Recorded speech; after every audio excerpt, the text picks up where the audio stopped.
My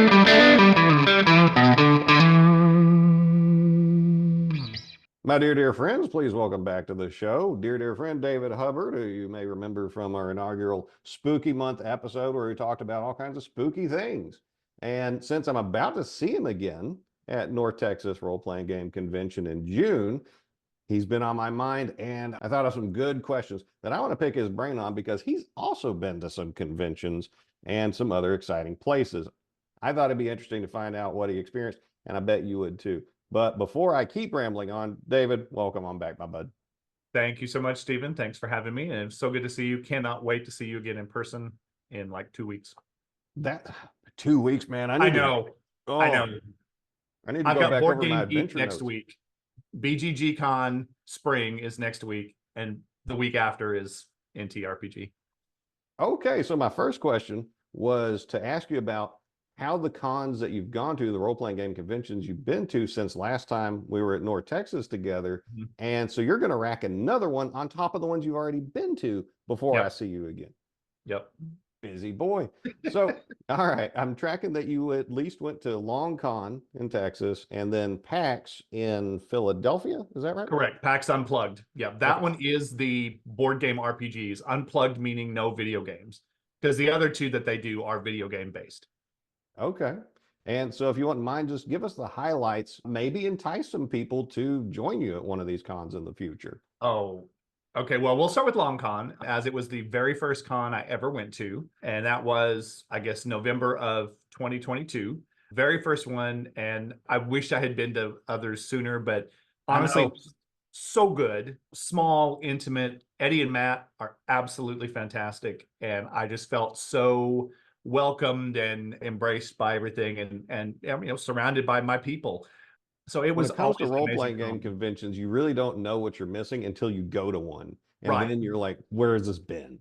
Right. And then it was through them that I found out about North Texas. I've lived in the Dallas area now for over 22, 3, 4 years. No idea it was in the backyard the entire time. No idea.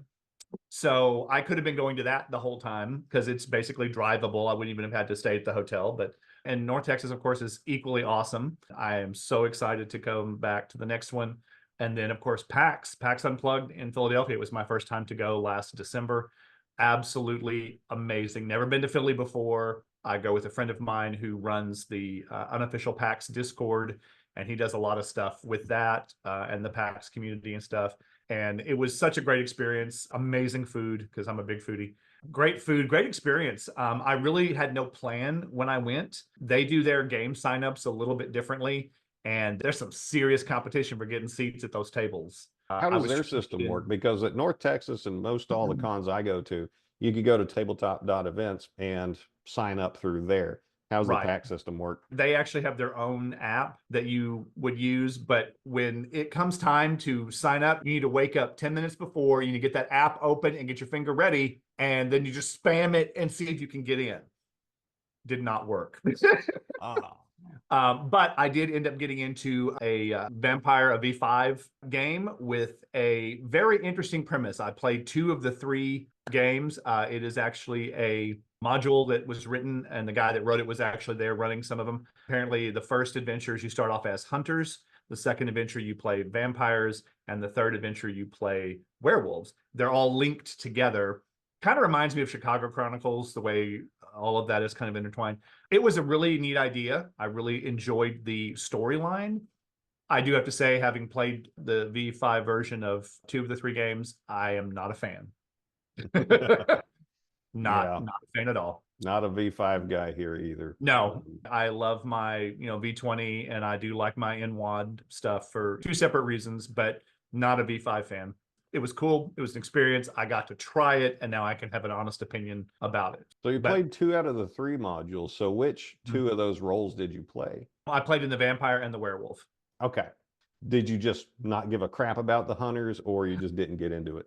I just didn't get into it, and weirdly enough, what had happened was so I wanted to get into a game of Old Gods of Appalachia using the Cypher system. I was super excited to try to get into that. Well, couldn't get into it the first day. So I was just like, you know what, whatever. I'm just going to wander around. I spent way too much money in the vendor room.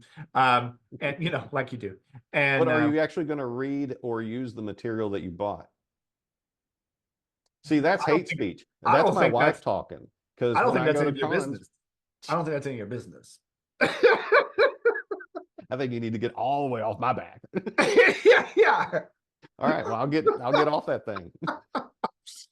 But their app did not do what it was supposed to do. Apparently, the Old Gods game was supposed to be the people who signed up for the first round were supposed to like automatically be entered for the next day and the next day because it was a continuing 3-day storyline. So when the app didn't work right, I thought I had signed up for that game. I get to the spot where you're supposed to register, and they're like, okay, here's what happened. There's a mistake. However, you can be in this V5 game. And I was like, you know what? Sure, whatever. Like I said, I had no agenda when I got there. I hadn't signed up for anything. I was just like, I want to go. I'll just wander around and then I'll see if something catches my eye, whatever. So got to meet a great guy, also part of the Alphabet Mafia, such as myself. And he was really fun, really cool to meet, great GM storyteller. And so that's what we did. We got into that game. And basically by signing up into that one, we were then rolled over into the next day. It was interesting how they set these up, but clearly their app wasn't really prepared for it. It treated each individual day as separate games. So that caused some confusion. Hopefully this next time they have that corrected. And I'm really crossing my fingers I can go again this December because I really want to go back and potentially even sign up to run something, see if I can get my name known on the East Coast. All right, so you were in 2 World of Darkness games Mhm. for V5. Were there any other gaming highlights? Because you didn't run anything there, got it. So No. did you plan anything else neat? Well, like I said, we got to go try all kinds of food. The convention center is interesting. It's up on the second and third floors in downtown Philly, this big area. And directly across the street is like a market filled with all kinds of restaurants. And you just go in and wander around. I had some of the best chicken shawarma. I had, of course, amazing Philly cheesesteaks, pizza. I mean, all kinds of stuff. So there's so much stuff right in there. And the hotel that we stayed at was directly across the street from the cemetery where Ben Franklin is buried. Again, history, and I'm a big history buff. So it was fun to walk around a little bit, take some pictures and stuff like that. Tons of vendors. I mean, it's such a big place. Tons of vendors of all kinds. And I went and talked to some of the ones that I have met before, like DM Dave, who's out of Oklahoma. He goes to North Texas, and BGG for sure. He might be in North Texas. I know he goes to BGG. It was really, again, as my first time, it was just more like, I have no agenda. I just want to experience it. And then if I find something that's interesting and get into it, cool. So you said you spent way too much money. Were there any collector items or something really cool that you picked up while you were there? The jacket for that year, they do a theme for each con. This was very like retro VHS. In fact, their logos looked like the old Memorex logo with the little triangle and all this stuff. And it had some purples. That's my favorite color. I was like, ooh. They also have a lot of pins. I didn't really know about the enamel pin collecting thing. Thanks to my friend, now I have another thing to collect. my big game backpack now has quite a few pins across the top, and there's a big exchange of those. And there's also like limited edition, the gold one that you can get for that convention and stuff like that. So that was really fun, and to find some really neat ones. And you go around to some of the vendors, they have special pins that they make for that con. So I went around after looking. You get like a fold out pamphlet of who has them and what they look like. Went around to the ones that I thought looked really cool and got those. And several of them they're for charities too. So when you're buying the pin, it's going to Extra Life or stuff like that. Neat. And you mentioned that the theme was VHS 80s retro kind of thing. That was the theme for Total Con up in Marlboro, Mass earlier this year too. Oh, and cool. I've also heard younger folks talking about how they don't think that their generation has anything cool. And so, but like the 90s were the peak of human civilization and the 80s were really cool. And you know what? Yeah, it was cool. We had cool stuff. Yeah, they had were. vibes. And they were authentic. They weren't made by a machine. It was pretty awesome. But to those younger folks, I invite you, go ahead, come on in. Don't feel guilty. You can appropriate this culture. You can make it your own. And Right. by that, I really mean big hair. Get that hair as close to God as you can do. All the product, make it happen. If you want to be in this club, you got to be in this club. You David's gotta got cool hair. Mine's okay. Mine's very serviceable, but good. do what you got to do. Rise to the occasion. So, Exactly. so at LongCon, was the theme also 80s retro, or did they not have a theme? They do like a different logo for each year. And so it's not so much a theme, but they do have a different logo. Like in TRPG has the new dragon logo on there, you know. So they do that each time. And of course, they've got merch. So I get a t-shirt each time and stuff like that. But they don't really do so much of a overarching thing for the entire con, I would say. At LongCon, were you running anything, or were you just gaming again? I did run. I ran Clash of Vampire Wills? Dark Ages called Clash of Wills, and it's set in England. And the party is employed by Mithras, Prince of London, to go deal with this outer barony that's having issues. And there's all this conflict and stuff that happens. And then I did run a short Changeling the Lost adventure. Unfortunately, in my opinion, it was not near as good as I could have done because it was Sunday morning and Daddy was tired. Oh, okay. Very tired and not even fully prepped. And I was like, look, I really apologize.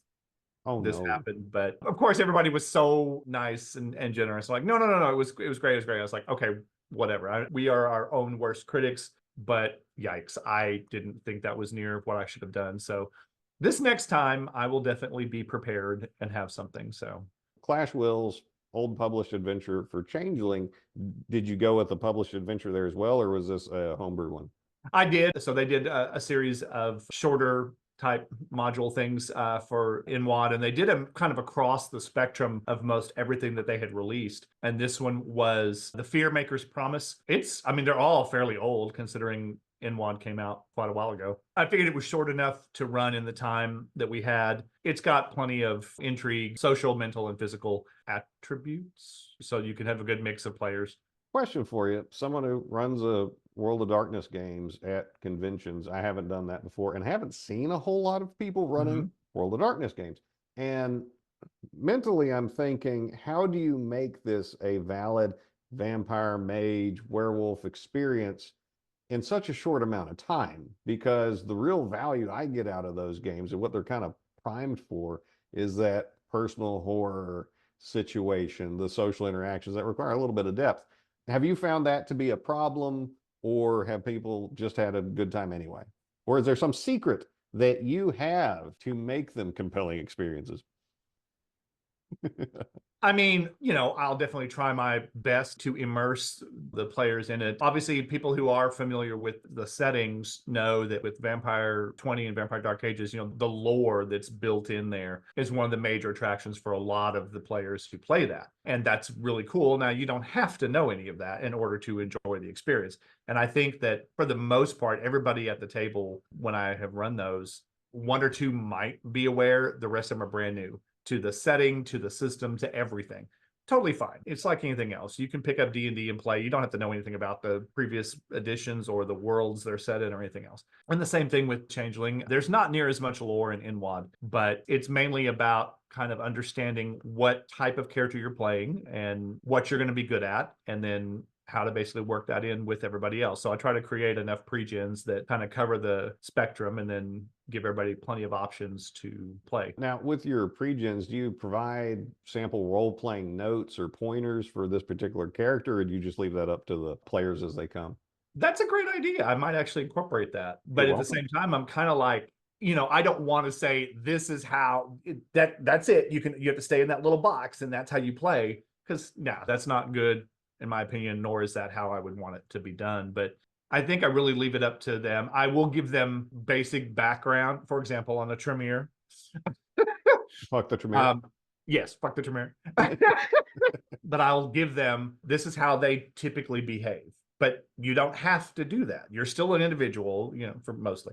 And you still go through and you can put your own stamp on that. So I do try to give them at least the broad clan or what other affiliations they might have so that they do have something to go on, especially if they have not played. For those that have, they usually gravitate toward a character immediately because they're like, oh yeah, I love this. I know what this clan does. I know what this is, what, whatever. At TotalCon, both the Cyberpunk game and the Shadowrun game I was in, both of them were good. The pre-gen characters came with pre-established relationships with the other pre-gens, and you could do what you wanted to with them, but it did give us something else to do.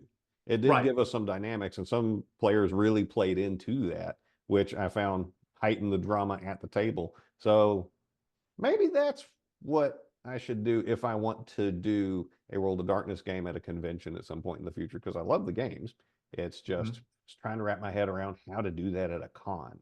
That's actually a good idea, is to do that. Now, I know a lot of times what I've done, well, I say a lot, I've only done this a couple of times, but when looking at the pre-gens that I make, as well as which ones get chosen, I mean, because I make a ton, I make sure to sort of tie them together going, okay, you're playing clan A, they actually have a presence in this location. You will know this give them the NPC contact to get them a little more invested in what would bring them there and things like that. Instead of everybody meets at the inn and suddenly you're all buddy. That way they are more invested in that. And I think one of the things that I want to start doing is even taking NPCs out and replacing them with a PC that matches the clan or whichever, whatever game we're playing, and say, okay, you're going to take the place of this guy. Here is some stuff you may know, and just like a rumor sheet or something, give them an extra handout that says, here's the stuff you can do.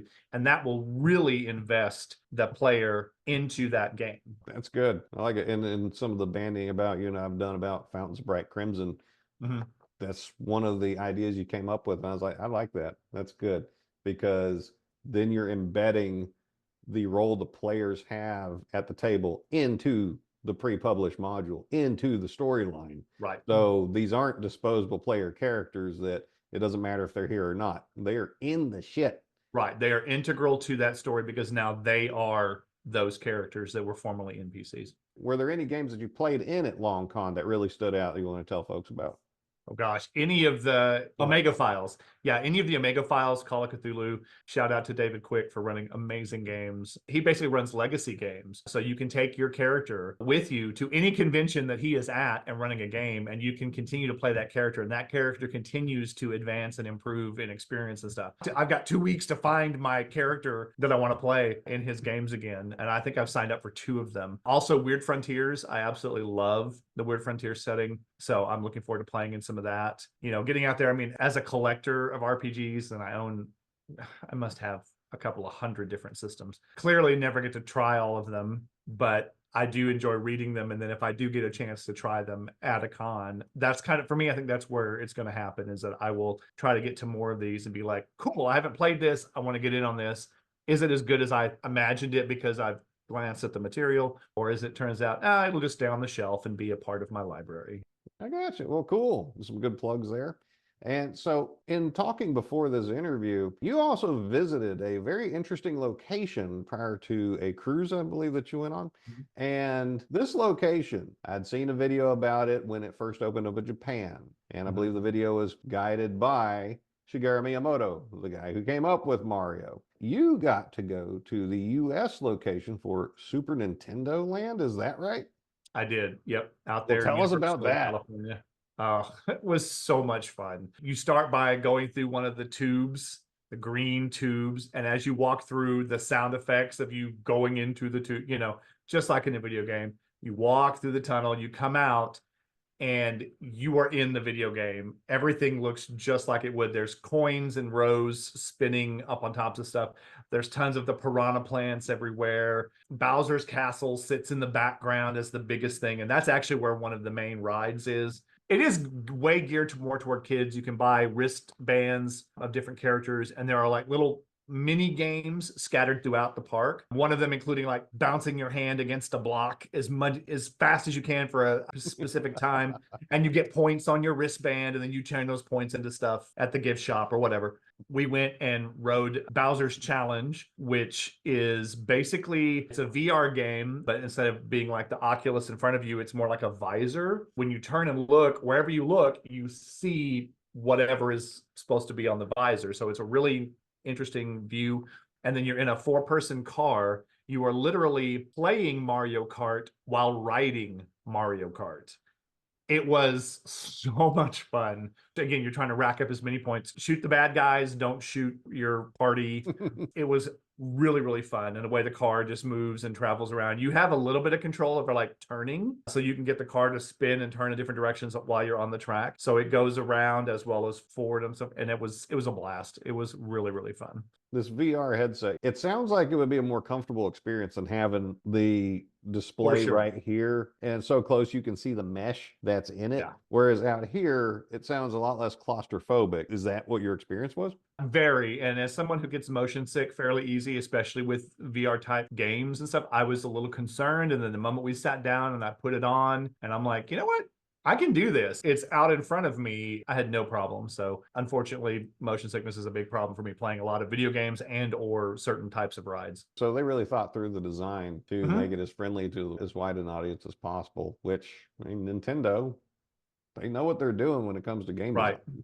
So it makes sense that they did it there as well. So at that gift shop, those points that you could earn, did they just get you cheap, lame crap, or could you get some neat stuff out of it? From what I remember, you could get some pretty cool stuff. Obviously, lots of plushies, lots of coffee mugs, all kinds of stuff, everything, tons of shirts and apparel and stuff like that. But you could actually get some good stuff. I mean, you'd have to play all day long probably, and or maybe come back on like a 2-day ticket. But, you know, that's for your mom and dad to do for you. But we just enjoyed the experience. I got him a Yoshi hat, so now he can put that on, and it's a big Yoshi head. I don't remember what I got from there. It's somewhere around here, I'm sure. But there were also people going around in costume of like Princess Peach or Bowser. Okay, so you get that. There are some of the characters in there, and there were also people who were kind of dressed up as that. There was a whole group of guys that were each of the characters. They had like, you know, green t-shirt and overalls, and then the white, big, oversized white glove hands. And there was Mario, there was Luigi, there was Waluigi, there was Wario. Like they were all together, and they were just friends going to experience the park. So it was fun that they went dressed in characters to enjoy the park. So that was really cool. Saw a lot of that. Adds to the mood. Now, for food options, did they have a variety of mushrooms for sale that would make you feel like you got bigger, or that you could throw fireballs? If only. The food was quite good, but no, none of that. Okay, so it wasn't some mushroom heavy menu. No, that I don't even know if they even had. I'm trying to remember, because we went into one of the cafes. Like I was hoping for maybe like a mushroom Swiss burger or something. I don't think they did that. Yeah, I just think it was. I think the names of stuff was themed, but the ingredients were not specific. So. I gotcha. How much was it to get into there? Did they microtransaction you all along the way as well? I want to say tickets, we did a 1-day ticket, and for the two of us to go. So we did get the early access pass to Super Nintendo World. Although as it turned out, we didn't wake up in time to get there. Plus where we were staying at the hotel from where the cruise port is, it's about a 45-minute drive to the park. I did not know that when I booked the hotel because I wanted to be close to the cruise port, but whatever. That's what Uber was for, and it was no big deal. But I want to say the tickets for two of us with that additional pass was about $300 for the day. Drop the pass out, it would have been about a little over 200, maybe close to 250, which is about normal for any of these theme parks nowadays. That's true. Nothing's cheap anymore. No. But Universal overall was fantastic. I do want to go back to Disney, but Universal was amazing. And this was my first time to go out to the one in California. All right. Well, that's the time we got for today. I will see you soon, my friend. Absolutely. And thanks for coming back. It's good talking to you. Thanks for having me. Bye. Bye.